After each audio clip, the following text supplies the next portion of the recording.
Hello friends, welcome to Megashree's kitchen. ಇವತ್ತಿನ video ಮೂಲಕ ಯುಗಾದಿ ಹಬ್ಬದ ಸ್ಪೆಷಲ್ ಆಗಿ ಒಣ ಕೊಬ್ಬರಿಯಿಂದ ಒಬ್ಬಟ್ಟು ಯಾವ ರೀತಿ ಮಾಡೋದು ಅಂತಂದ್ಬಿಟ್ಟು ತೋರಿಸ್ಕೊಡ್ತಾ ಇದ್ದೀನಿ. ಈ ಒಬ್ಬಟ್ಟು ಮಾಡೋದಕ್ಕೆ ಪಾಕ ಮಾಡೋ ಅವಶ್ಯಕತೆಯೂ ಸಹ ಇಲ್ಲ. ಫಸ್ಟ್ ಟೈಮ್ ಮಾಡಿದ್ರೂ ಸಹ ಪರ್ಫೆಕ್ಟಾಗಿ ಒಬ್ಬಟ್ಟನ್ನು ಮಾಡ್ಕೋಬೋದು. ಸೊ ಈ ವಿಡಿಯೋ ಸ್ಟಾರ್ಟ್ ಮಾಡುವ ಮುನ್ನ ಆಲ್ರೆಡಿ ನಮ್ಮ ಚಾನಲಲ್ಲಿ ಹಸಿ ಕೊಬ್ಬರಿ ಒಬ್ಬಟ್ಟು ಹಾಗೆಯೇ ಬೇಳೆ ಒಬ್ಬಟ್ಟೆಲ್ಲ ಅಪ್ಲೋಡ್ ಮಾಡಿದ್ದೀನಿ. ಅದ್ರ ಲಿಂಕ್ನ ನಾನಿಲ್ಲಿ ಕೆಳಗಡೆ ಡಿಸ್ಕ್ರಿಪ್ಷನ್ ಬಾಕ್ಸ್ನಲ್ಲಿ ಕೊಟ್ಟಿರ್ತೀನಿ, ಒಂದ್ಸಲ ಚೆಕ್ ಮಾಡಿ ನೋಡಿ. ಸೊ ಇವತ್ತಿನ ವಿಡಿಯೋ ಮೂಲಕ ಈ ರೀತಿ ತುಂಬಾ ಸುಲಭವಾಗಿ ಒಣ ಕೊಬ್ಬರಿಯಿಂದ ಒಬ್ಬಟ್ಟು ಯಾವ ರೀತಿ ಮಾಡೋದು ಅಂತಂದ್ಬಿಟ್ಟು ನೋಡೋಣ.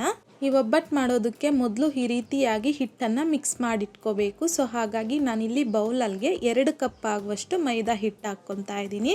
ಈಗ ಇದ್ರಲ್ಗೆ 1 ಚಿಟಿಕೆ ಆಗುವಷ್ಟು ಮಾತ್ರ ಸಾಲ್ಟ್ ಹಾಕ್ಕೊತಾ ಇದ್ದೀನಿ. ಸೊ ನೀವು ಯಾವುದೇ ಸ್ವೀಟ್ ಮಾಡಬೇಕಾದ್ರೂ ಸಹ ಈ ರೀತಿ ಸ್ವಲ್ಪ ಸಾಲ್ಟ್ ಹಾಕಿ ಮಾಡೋದ್ರಿಂದ ತುಂಬ ರುಚಿಯಾಗಿರುತ್ತೆ. ಈಗ ಇದ್ರಲ್ಗೆ 1-2 ಟೇಬಲ್ ಸ್ಪೂನ್ ಆಗುವಷ್ಟು ಎಣ್ಣೆನ ಸಹ ಹಾಕ್ಕೊಂಡು ಈ ರೀತಿ ಚೆನ್ನಾಗಿ ರಬ್ ಮಾಡ್ಕೊತ ಮಿಕ್ಸ್ ಮಾಡ್ಕೋಬೇಕು. ಸೊ ನೋಡಿ, ಈ ರೀತಿಯಾಗಿ ಚೆನ್ನಾಗಿ ಮಿಕ್ಸ್ ಮಾಡ್ಕೊಂಡಿದ್ದಾದಮೇಲೆ ಈಗ ಇದ್ರಲ್ಗೆ ಸ್ವಲ್ಪನೇ ನೀರನ್ನು ಹಾಕ್ಕೊಂಡು ಸಾಫ್ಟಾಗಿ ಮಿಕ್ಸ್ ಮಾಡ್ಕೋಬೇಕು.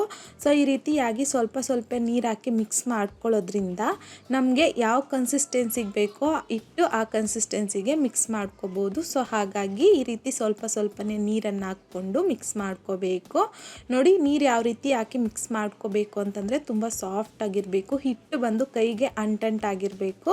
ಸೊ ಆ ರೀತಿಯಾಗಿ ಮಿಕ್ಸ್ ಮಾಡ್ಕೊಂಡಿದ್ದಾದಮೇಲೆ ಈಗ ಇದ್ರಲ್ಗೆ 1-2 ಟೇಬಲ್ ಸ್ಪೂನ್ ಆಗುವಷ್ಟು ಎಣ್ಣೆನ ಹಾಕ್ಕೊಂಡು ಒಂದು 6-7 ನಿಮಿಷ ಚೆನ್ನಾಗಿ ನಾದ್ಕೋಬೇಕು. ಕೈಯಲ್ಲಿ ಈ ರೀತಿ ಪ್ರೆಸ್ ಮಾಡ್ಕೊತ ಸಾಫ್ಟ್ ಆಗೋವರೆಗೂ ಚೆನ್ನಾಗಿ ನಾದ್ಕೋಬೇಕು. ಈ ರೀತಿ ನಾದ್ಕೊಂಡಿದ್ದಾದಮೇಲೆ ಈಗ ಇದ್ರಲ್ಗೆ 1-2 ಟೇಬಲ್ ಸ್ಪೂನ್ ಆಗುವಷ್ಟು ಎಣ್ಣೆನ ಹಾಕ್ಕೊಂಡು ಈ ರೀತಿ ಎಣ್ಣೆಗೆ ಹಿಟ್ಟನ್ನು ಡಿಪ್ ಮಾಡ್ಕೋಬೇಕು. ಸೊ ಈ ರೀತಿಯಾಗಿ ಎಣ್ಣೆಯಲ್ಲಿ ನೆನೆಸ್ಕೊಳ್ಳೋದ್ರಿಂದ ಹಿಟ್ಟನ್ನು ಒಬ್ಬಟ್ಟು ಅನ್ನೋದು ತುಂಬ ಸಾಫ್ಟಾಗಿ ತುಂಬ ಚೆನ್ನಾಗಿ ಬರುತ್ತೆ. ಈಗ ಲಿಡ್ನ ಕ್ಲೋಸ್ ಮಾಡಿಕೊಂಡು ಹಿಟ್ಟನ್ನು 1-2 ಗಂಟೆ ನೆನೆಸ್ಕೋಬೇಕು. ಅಷ್ಟರಲ್ಲಿ ಈ ರೀತಿ ಒಣ ಕೊಬ್ಬರಿಯಿಂದ ಹೂರಣ ಯಾವ ರೀತಿ ಮಾಡ್ಕೊಳ್ಳೋದು ಅಂತಂದ್ಬಿಟ್ಟು ನೋಡೋಣ. ಹಾಗಾಗಿ ನಾನಿಲ್ಲಿ ಒಣ ಕೊಬ್ಬರಿನ ಈ ರೀತಿ ಸಣ್ಣದಾಗಿ ತುರಿದ್ಬಿಟ್ಟು ತಗೊಂಡಿದ್ದೀನಿ.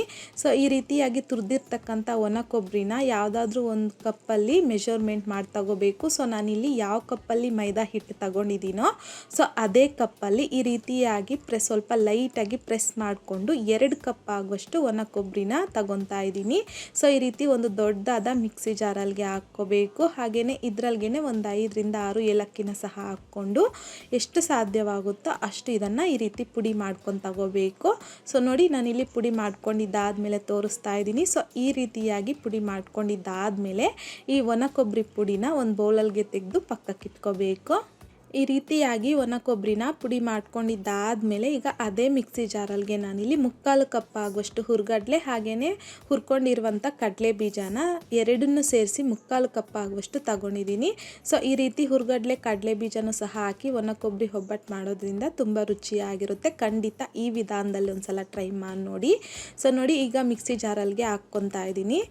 ಈಗ ಇದ್ರಲ್ಗೆ 2 ಟೇಬಲ್ ಸ್ಪೂನ್ ಆಗುವಷ್ಟು ಹುರ್ಕೊಂಡಿರುವಂಥ ಬಿಳಿ ಎಳ್ಳು ಹಾಕ್ಕೊತಾ ಇದ್ದೀನಿ.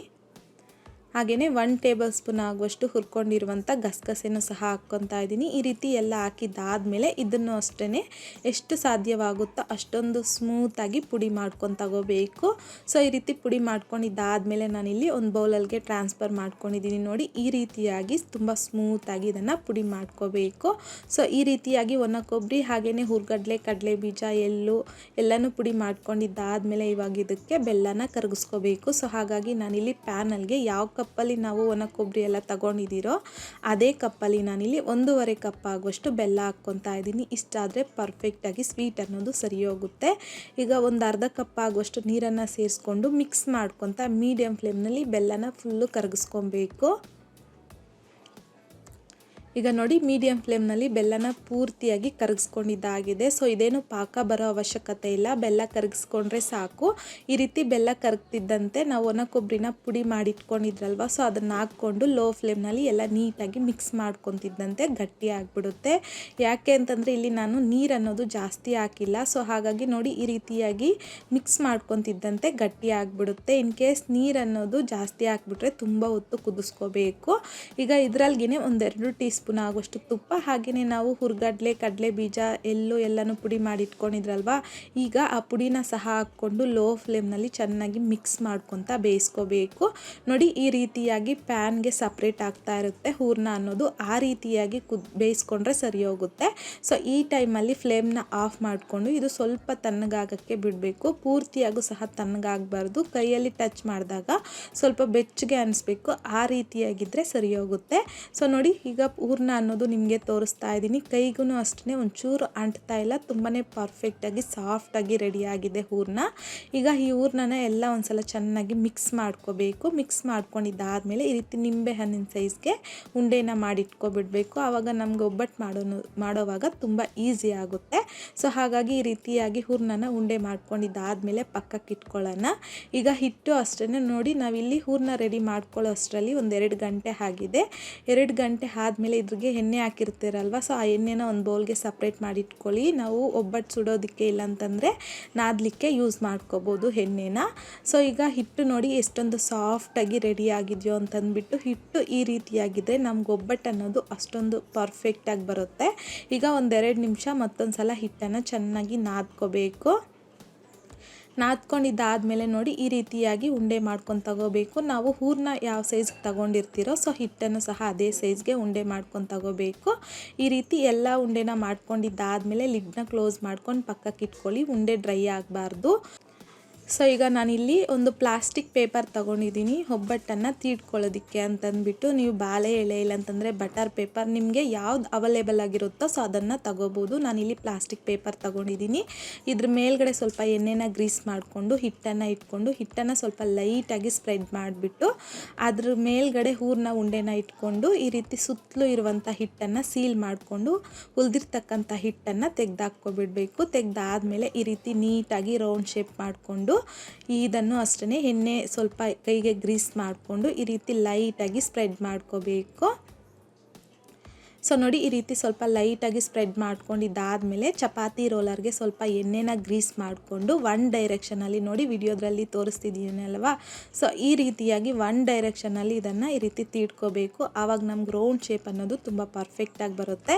ಫಸ್ಟ್ ಟೈಮ್ ಮಾಡೋರಿಗೆ ಸ್ವಲ್ಪ ಕಷ್ಟ ಅನಿಸ್ಬೋದು, ಒಂದು 2-3 ಒಬ್ಬಟ್ಟು ಮಾಡ್ತಿದ್ದಂತೆ ಆರಾಮಾಗಿ ಅಭ್ಯಾಸ ಆಗಿಬಿಡುತ್ತೆ. ಸೊ ನೋಡಿ ಈ ರೀತಿಯಾಗಿ ಒನ್ ಡೈರೆಕ್ಷನಲ್ಲೇ ಮಾಡ್ಕೋಬೇಕು, ಆವಾಗ ಅನ್ನೋದು ರೌಂಡಾಗಿ ಬರುತ್ತೆ, ತುಂಬ ತೆಳುವಾಗೂ ಸಹ ಬರುತ್ತೆ ಒಬ್ಬಟ್ಟು ಅನ್ನೋದು. ಸೊ ನೋಡಿ ಈ ರೀತಿಯಾಗಿ ಒಬ್ಬಟ್ಟನ್ನು ತೆಳುವಾಗಿ ತೀಡ್ಕೊಂಡಿದ್ದಾದಮೇಲೆ ಇದನ್ನು ರೋಸ್ಟ್ ಮಾಡ್ಕೋಬೇಕು. ಸೊ ಹಾಗಾಗಿ ನಾನಿಲ್ಲಿ ಆಲ್ರೆಡಿ ಪ್ಯಾನು ಸಹ ಬಿಸಿ ಆಗೋದಕ್ಕೆ ಇಕ್ಕಿದ್ದೆ. ಪ್ಯಾನ್ ಬಿಸಿ ಆಗಿದ್ದಾದಮೇಲೆ ಎಣ್ಣೆ ಇಲ್ಲಾಂತಂದರೆ ತುಪ್ಪ ಇಷ್ಟಪಡೋರು ತುಪ್ಪದಲ್ಲೂ ಸಹ ಒಬ್ಬಟ್ಟನ್ನು ರೋಸ್ಟ್ ಮಾಡ್ಕೋಬೋದು. ನೋಡಿ ಈ ರೀತಿಯಾಗಿ ಪ್ಲಾಸ್ಟಿಕ್ ಪೇಪರ್ನ ತೆಗೆದುಕೊಂಡ್ರೆ ಆರಾಮಾಗಿ ಬಂದುಬಿಡುತ್ತೆ. ಸೊ ಹಾಕ್ಕೊಂಡಿದ್ದಾದಮೇಲೆ ಇದ್ರ ಮೇಲ್ಗಡೆನೂ ಸ್ವಲ್ಪ ಲೈಟಾಗಿ ಎಣ್ಣೆ ಇಲ್ಲಾಂತಂದರೆ ತುಪ್ಪನ ಗ್ರೀಸ್ ಮಾಡ್ಕೋಬೇಕು. ಸೊ ಈ ರೀತಿಯಾಗಿ ಎಲ್ಲ ಕಡೆ ಎಣ್ಣೆನ ಸ್ವಲ್ಪ ಗ್ರೀಸ್ ಮಾಡ್ಕೊಂಡಿದ್ದಾದಮೇಲೆ ಮೀಡಿಯಮ್ ಫ್ಲೇಮ್ನಲ್ಲಿ 1-2 ನಿಮಿಷ ಚೆನ್ನಾಗಿ ರೋಸ್ಟ್ ಮಾಡಿಕೊಂಡ್ರೆ ಸಾಕು. ಲೈಟಾಗಿ ಸ್ವಲ್ಪ ಬಬಲ್ಸ್ ಬರೋ ಟೈಮ್ ಸ್ಟಾರ್ಟ್ ಆಗುತ್ತೆ, ಆ ಟೈಮಲ್ಲಿ ಈ ರೀತಿ ಟರ್ನ್ ಮಾಡಿಕೊಂಡ್ರೆ ಒಬ್ಬಟ್ಟು ಅನ್ನೋದು ನೋಡಿ ಎಷ್ಟೊಂದು ಪರ್ಫೆಕ್ಟಾಗಿ ಉಬ್ಬಿ ಬರ್ತಿದೆ ಅಂತಂದ್ಬಿಟ್ಟು. ಸೊ ಈಗ ಇದ್ರ ಮೇಲ್ಗಡೆನೂ ಅಷ್ಟೇ ಮತ್ತೊಂದು ಸ್ವಲ್ಪ ಎಣ್ಣೆ ಇಲ್ಲಾಂತಂದರೆ ತುಪ್ಪನ ಗ್ರೀಸ್ ಮಾಡಿಕೊಂಡು ಈ ರೀತಿ ಮಧ್ಯದಲ್ಲಿ ತಿರುಗಿಸ್ಕೊತ ಮೀಡಿಯಮ್ ಫ್ಲೇಮ್ನಲ್ಲಿ ಈ ಒಬ್ಬಟ್ಟನ್ನು ಚೆನ್ನಾಗಿ ರೋಸ್ಟ್ ಮಾಡ್ಕೊಂಡು ತಗೋಬೇಕು ಅಷ್ಟೇ. ಸೊ ತುಂಬ ಬೇಗ ರೋಸ್ಟ್ ಆಗಿಬಿಡುತ್ತೆ, ನೋಡಿಕೊಂಡು ಸುಟ್ಕೊಂಡು ತಗೋಬೇಕು. ನೋಡಿ ಈಗ ಈ ರೀತಿಯಾಗಿ ಒಣ ಕೊಬ್ಬರಿ ಒಬ್ಬಟ್ಟನ್ನು ರೋಸ್ಟ್ ಮಾಡ್ಕೊಂಡಿದ್ದಾದಮೇಲೆ ಪ್ಲೇಟ್ಗೆ ತಗೊಂಡು ಹುರಿದಿರ್ತಕ್ಕಂಥ ಹಿಟ್ಟನ್ನು ಸಹ ಸೇಮ್ ಅದೇ ರೀತಿಯೇ ಮೀಡಿಯಮ್ ಫ್ಲೇಮ್ನಲ್ಲಿ 2 ಕಡೆನೂ ರೋಸ್ಟ್ ಮಾಡಿಕೊಂಡು ಪ್ಲೇಟ್ಗೆ ತಗೊಳ್ಳೋದು ಅಷ್ಟೇ. ತುಂಬಾ ಸುಲಭವಾಗಿ ಒಣ ಕೊಬ್ಬರಿಯಿಂದ ಒಬ್ಬಟ್ಟು ಅನ್ನೋದು ರೆಡಿ ಆಗೋಗುತ್ತೆ. ಸೊ ಈ ವಿಧಾನದಲ್ಲಿ ಒಂದು ಸಲ ಒಣ ಕೊಬ್ಬರಿಯಿಂದ ಒಬ್ಬಟ್ಟನ್ನು ಟ್ರೈ ಮಾಡಿ ನೋಡಿ, ತುಂಬಾ ಪರ್ಫೆಕ್ಟಾಗಿ ಬರುತ್ತೆ. ಫಸ್ಟ್ ಟೈಮ್ ಮಾಡಿದ್ರೂ ಸಹ ನೀವು ಈ ರೀತಿಯಾಗಿ ಒಣ ಕೊಬ್ಬರಿಯಿಂದ ಒಬ್ಬಟ್ಟನ್ನು ಮಾಡ್ಕೋಬೋದು. ನೋಡಿ ಎಷ್ಟೊಂದು ಪರ್ಫೆಕ್ಟಾಗಿ ಹೂರ್ಣ ಅನ್ನೋದು ಎಲ್ಲ ಕಡೆನೂ ಪರ್ಫೆಕ್ಟಾಗಿ ಸ್ಪ್ರೆಡ್ ಆಗಿದೆ, ಜೊತೆಗೆ ಸಾಫ್ಟಾಗೂ ಸಹ ಇದೆ. ತಿನ್ನಲಿಕ್ಕೂ ಅಷ್ಟೇ ತುಂಬ ಟೇಸ್ಟಿಯಾಗಿರುತ್ತೆ, ಮಾಡೋದು ತುಂಬ ಸುಲಭ. ಸೊ ಹಾಗಾಗಿ ಈ ರೀತಿಯಾಗಿ ಈ ಸಲ ಬರುವಂತಹ ಯುಗಾದಿ ಹಬ್ಬಕ್ಕೆ ಒಣ ಕೊಬ್ಬರಿಯಿಂದ ಒಬ್ಬಟ್ಟನ್ನು ಟ್ರೈ ಮಾಡಿ ನೋಡಿ. ಟ್ರೈ ಮಾಡಿದ್ದಾದಮೇಲೆ ನಿಮಗೂ ಸಹ ಟೇಸ್ಟ್ ಹೇಗಿತ್ತು ಅಂತಂದ್ಬಿಟ್ಟು ಮರಿದೆ ಕಮೆಂಟ್ ಬಾಕ್ಸಲ್ಲಿ ಕಮೆಂಟ್ ಮಾಡಿ, ಲೈಕ್ ಮಾಡಿ, ಶೇರ್ ಮಾಡಿ.